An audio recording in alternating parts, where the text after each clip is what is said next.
Welcome to this week's episode of Kidlet 6. Each week, we get to spend 6 minutes together celebrating book birthdays, connecting with authors, and hearing about lots of great books to read.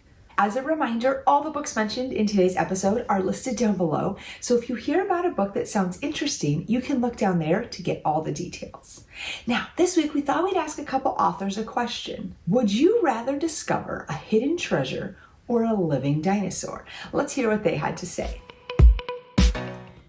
Since I don't know if the dinosaur would be sweet and gentle or something more carnivorous and I would probably get eaten, I'm going to say the hidden treasure, especially if that means if I get to go on a swashbuckling adventure to search for it. Definitely the hidden treasure because I have seen Jurassic Park and it did not end well. Well, I've seen Jurassic Park, so I'll go with the hidden treasure. A living dinosaur? I mean, we've all seen treasure. I mean, in movies and on TV, and we kind of know what gold coins look like, what beautiful jewels look like, and gems. But a living dinosaur? None of us have seen a living dinosaur. How incredible would that be? I'm immediately transported into Jurassic Park. I would be at a safe distance if we were dealing with a T-Rex. But if it was a brontosaurus and he or she was merrily chewing on a tree branch, I would happily venture close and just stake in this incredible, massive being. My gosh, that would be so cool. So definitely a living dinosaur.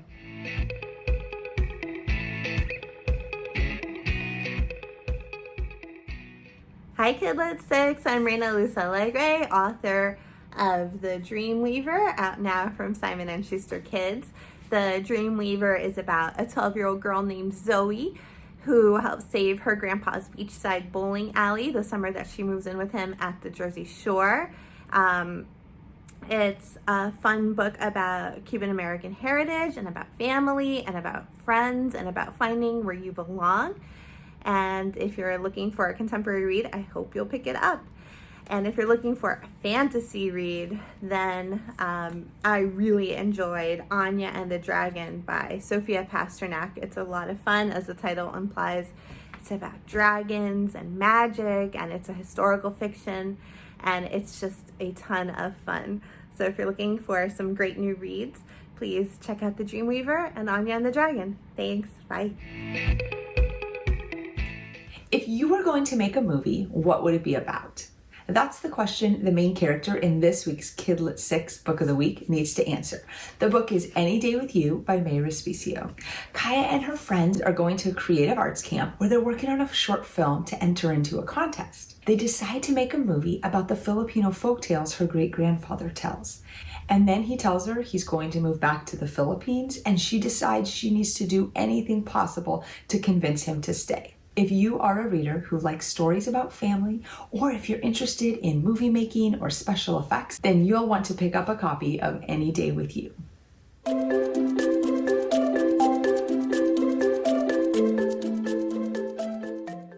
The day a book first comes out is called its publication date, but it can also be called its book birthday, and that's a lot more fun, so we're going to go with that. Now it's time to celebrate a couple of this week's book birthdays. First up is Strangeville School is Totally Normal by Darcy Miller. They say they're a completely normal school, but when you hear an announcement over the loudspeaker talking about the snakes out in the hallway, you have to wonder, is this school actually normal? Next up is Ben Yokoyama and the Cookie of Perfection by Matthew Swanson and Robbi Behr. Ben's fortune cookie says practice makes perfect, and so he decides to pursue perfection.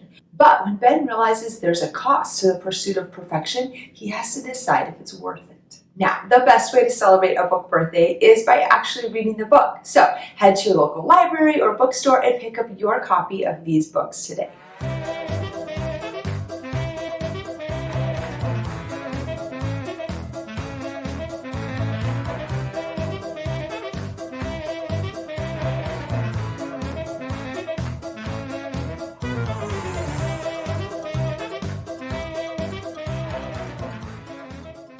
Sometimes it might seem like your math teacher is speaking complete gobbledygook.